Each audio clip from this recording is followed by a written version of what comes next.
Olá, pessoal. Vim aqui para contar para vocês um pouquinho sobre a experiência de passar a noite lá no Abrigo 4, próximo à Pedra do Sino, e como foi isso, passar a primeira vez um acampamento. A gente nunca tinha acampado, dormido em barraca na vida. Isso já foi uma experiência e teve outros ah, pontos aí que eu quero compartilhar com vocês. O primeiro, a gente chegou muito cansado lá no Abrigo 4. A gente passou aí quase 13 quilômetros de subida pesada, carregando equipamento pesado nas costas. Chegamos lá, fomos montar todo a barraca. Isso era experiência nova para gente, a posição que ficava a barraca. E aí a gente percebeu que a gente montou a barraca num desnível e a gente teve que inverter toda a forma de dormir dentro da barraca para que a gente pudesse dormir com a cabeça um pouco mais alta, senão a gente ia dormir com a cabeça para baixo. É, Experiência foi a primeira vez que nós fizemos algo parecido e tocamos, né? E fizemos a, a primeira refeição e aí acho que foi um dos pontos que me pegou bastante, né? A primeira refeição foi uma refeição pesada para mim, e com feijão que não me fez muito bem à noite, né? A comida estava muito gostosa, estava do jeito que a gente tinha pensado, mas não é talvez a comida mais adequada, né? Eu transpiro bastante e perdi bastante líquidos no suor. Eu perdi bastante líquido no primeiro dia e com isso também eu perdi não só líquidos, mas eu perdi sais e outras coisas que o nosso corpo precisa para estar passando e estar se recuperando, né? Então, esse foi um aprendizado também, né, de que não é só beber água no caminho, e eu vou falar um pouquinho mais detalhes disso com vocês. Mas fizemos essa primeira refeição, montamos a barraca, nos acomodamos, tentamos nos acomodar, porque na verdade também nunca tínhamos dormido num saco de dormir. Vamos lá, daí na cama a gente costuma virar para um lado, virar para o outro, ter uma mobilidade. Dentro do saco de dormir você parece que está num sarcófago, né? Uma coisa assim que parece que não dá para se mexer de um lado para outro e a gente fica ali ah, meio preso, né? E aí eu tive que me readaptar ali. Então eu abri todo o saco de dormir, coloquei a protetor térmico que funcionou muito bem, o colchonete inflável que funcionou muito bem, e abri o saco de dormir, porque assim eu tinha mobilidade para virar de um lado para o outro.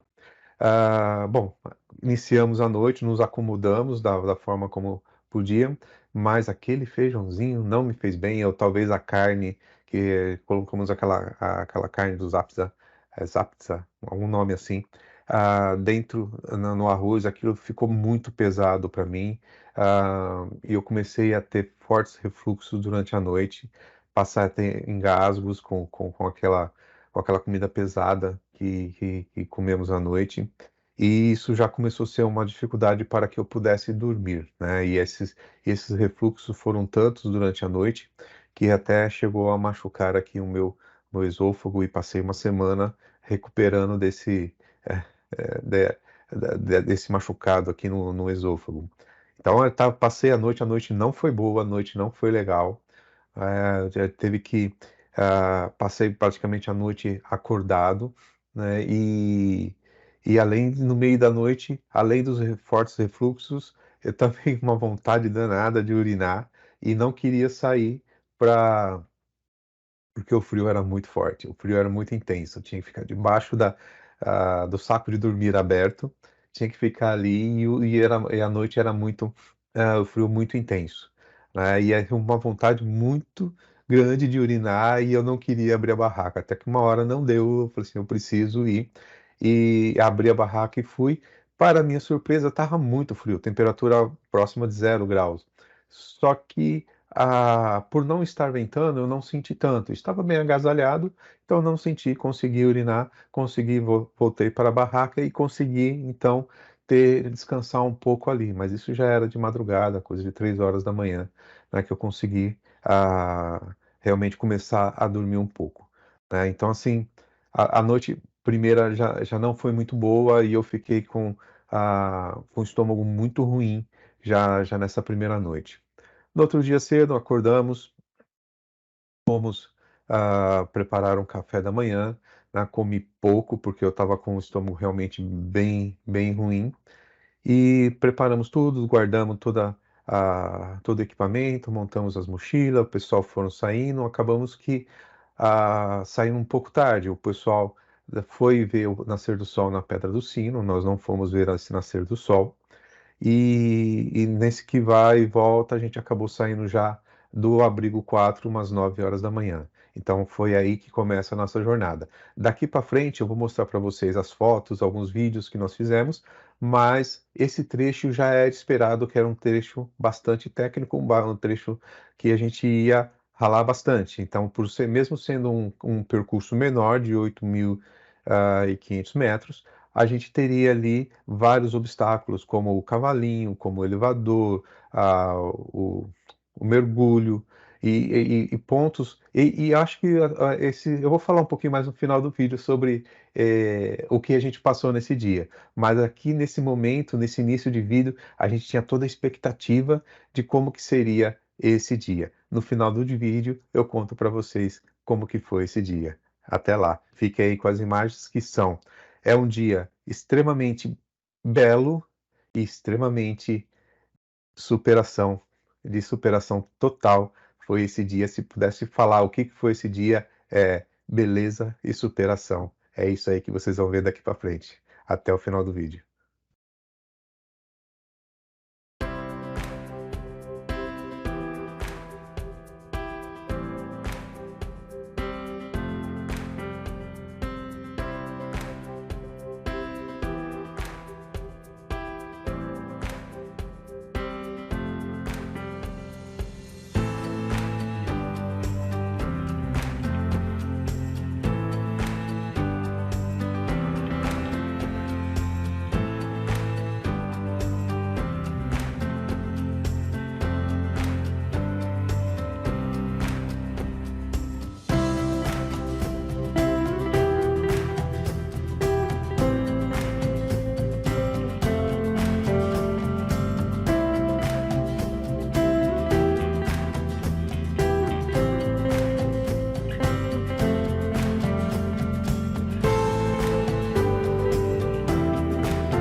Tô filmando. Aqui, ó. Tá filmando. Ele vai mandar tudo no grupo. Tá aqui embaixo. Vai te ajudar.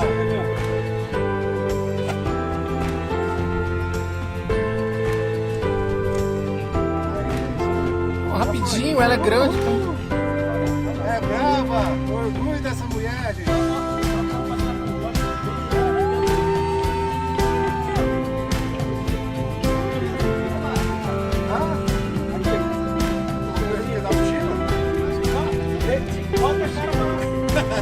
Essas horas mesmo que é Esse pé aqui, o pé direito aqui. Esse aqui. Oi, aí.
Então, pessoal, vocês viram aí que belas imagens do que nós passamos e pelos obstáculos que nós passamos também, né? Isso é fantástico. Eu acho que foi um aprendizado tremendo, primeiro do que levar e o que não levar na mochila, né? A gente romantiza bastante esse trajeto, mas ali naquele momento é superação total, é chegar do outro lado e assim, não adianta romantizar, não adianta levar aquilo que você imaginou que seria, não, tem que levar exatamente o básico, cada grama na tua mochila conta bastante para fazer essa travessia.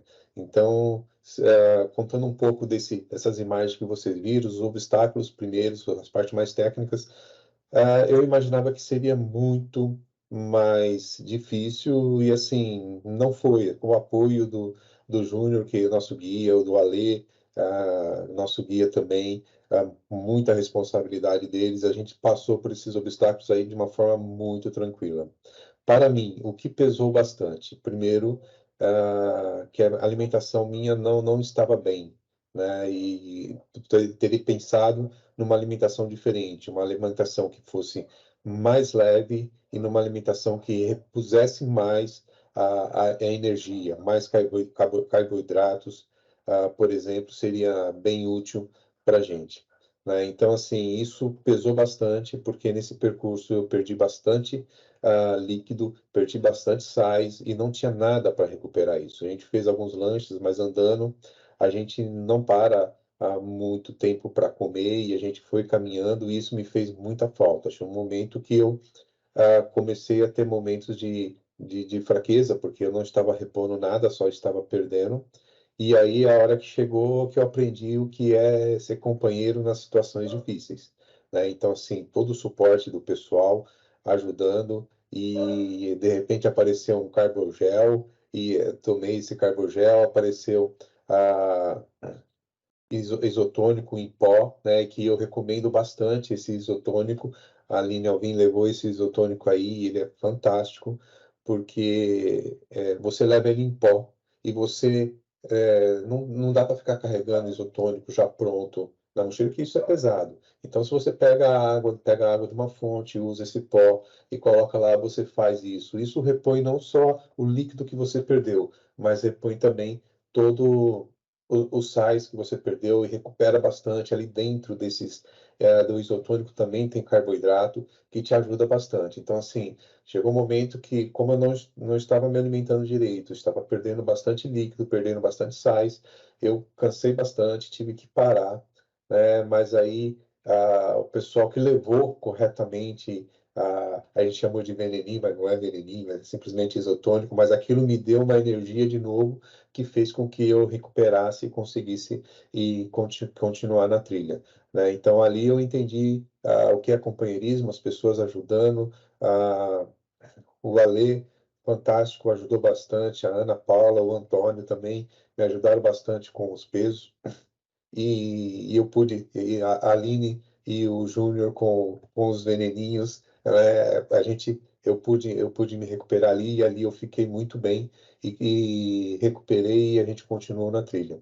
Essa trilha foi muito pesada. Depois que a gente passou, como a gente estava fazendo o caminho inverso, Teresópolis a Petrópolis, a gente pega logo de início os obstáculos. E a gente pegou esses obstáculos e a gente passou muito bem. Eu não senti dificuldade em passar nesses obstáculos, a não ser por alguma ansiedade de estar passando por um desafio, né? Quando a gente fala do cavalinho, vocês vão ver, tem que pular ele numa cordinha, segurando numa corda do lado, é um penhasco, né? Então a gente tem que passar ali com muito cuidado. O elevador é um outro trecho bastante técnico, onde os ganchos que são colocados na rocha, eles não têm uma regularidade, e para mim, que sou grande, já foi difícil, eu imagino para a Cláudia, que tem a perna mais curta, muitas vezes não dava para alcançar o próximo gancho, tinha que se apoiar nas rochas, só que ali você está a 100 metros de altitude, com a cargueira nas costas, cargueira pesada, então é um momento assim bastante crítico, mas não é exaustivo, é algo que você passa numa situação num dia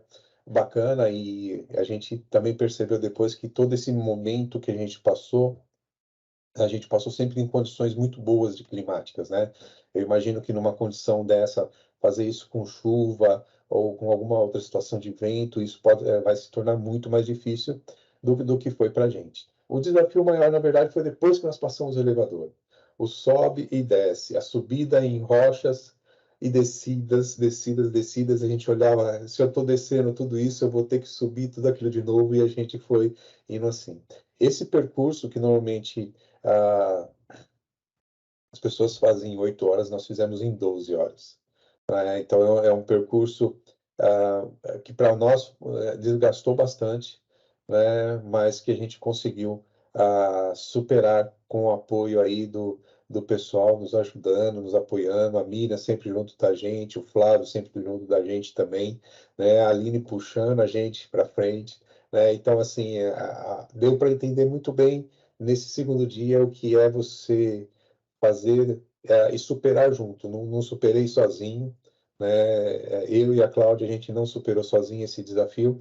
A gente superou porque a gente estava em equipe, a gente estava junto e a gente foi se ajudando, né? A hora que eu me recuperei, a Cláudia também já estava cansada, eu peguei a cargueira dela e a gente, para poder aliviar ela, e a gente foi indo e assim nós chegamos. Chegamos já de noite, né? Vocês viram aí nas fotos que nós chegamos de noite lá no Castelo do Açu. E também a gente nem pensava muita coisa, a gente sabe, usamos as lanternas, a gente descia, não estava preocupado se a gente estava no meio da mata, se não estava, a gente só estava todo mundo junto ali, a gente queria chegar e a gente ia, simplesmente estava indo, né? Aquela coisa que você tem um texto que fala, que eu até cheguei a postar no Instagram, que no momento que você está ali, você não tem problema do passado, você não tem problema do futuro, você só tem que chegar até o próximo abrigo. Então, assim, juntos nós conseguimos, juntos nós chegamos, né? E foi muito bom, foi um aprendizado para a nossa vida, algo que a gente já deveria ter feito antes, né? Então, esse segundo dia foi o dia de belas imagens. Vocês viram que foram belas imagens, mas foi um dia de superar grandes desafios. Para a gente foi grande o aprendizado que nós tivemos aqui. Beleza? Próximo vídeo eu conto para vocês como foi o nosso amanhecer do terceiro dia. Não percam isso. E como que foi a chegada nossa lá na portaria de Petrópolis. Até lá, um abraço.